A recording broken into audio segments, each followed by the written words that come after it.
Kaunti ya Nyandarua nĩ imwe ya icigo iria ciĩrahagĩra ũrĩmi wa ng'ombe cia iria na njĩra nene, ona gũtuĩka arĩmi aingĩ matikoretwo makĩgunĩka na ũrĩmi ũyũ. Ũũ nĩ kumana na thogora wa igũrũ wa irio cia mahiũ, ona gũtuĩka kũrĩ na arĩmi ta David Kanyoni kuma Olkarau arĩa mahĩmbĩirie mathomo marĩa makoretwo magĩthomithio nĩ ataaramu a ũrĩmi gwĩkũrĩria na gwĩthondekera irio cia mahiũ.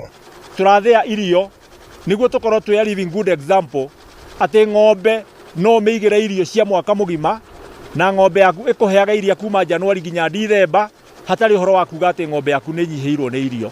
Ũrĩithia wa ng'ombe nĩ ũkoragwo wĩna challenges nyingĩ na iria igũmagĩra arĩmi aitũ, makĩria mwena wa gũfeed ng'ombe ciao, ũgakora nĩ marafeed na irio ciĩ very expensive kana commercial feeds. Rĩu thĩinĩ wa gĩthomo gĩkĩ kana twĩ gũkũ Olkarau Dairy tũharĩirie demo farm ĩrĩa ĩrateithia arĩmi mahote gũkũria irio ciao mĩgũnda-inĩ na manyihie cost ya production.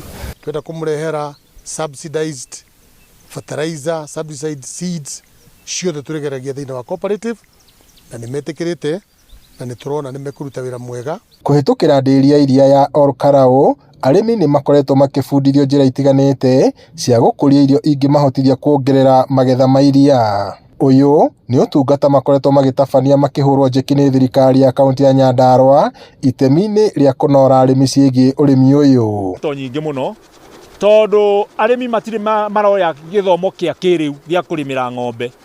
Arĩmi a rĩu ũgũkora mũndũ arĩ na ng'ombe njega mũno, ng'ombe ngĩmwandĩka no ng'ombe ĩyo amĩohete na mũkanda kũrĩa barabara-inĩ, na mũndũ ũcio arĩ na mũgũnda ona ĩka 2 kana 3. Rĩu changamoto ĩrĩa twĩ nayo nĩ atĩ arĩmi aitũ matirĩ maretĩkĩra kuoya ũrĩmi wa ng'ombe seriously. Twĩna forages kana irio cia ng'ombe mĩthemba ĩtiganĩte, hena iria tugaga ciheaga ng'ombe hinya kana nĩyo energy. Twanjĩtie na mbembe, tũgoka na thara wa Super Napier kana improved variety.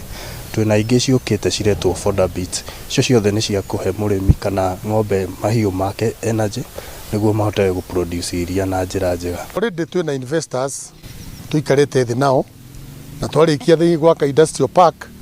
Already ndĩna andũ terĩ megwaka factory ya iria kũu. Ũguo thĩna ũrĩa tũrakoragwo naguo wa value addition nĩ kwaga investor ũgũkorwo akĩruta wĩra ũcio ndũgũkorwo wĩho.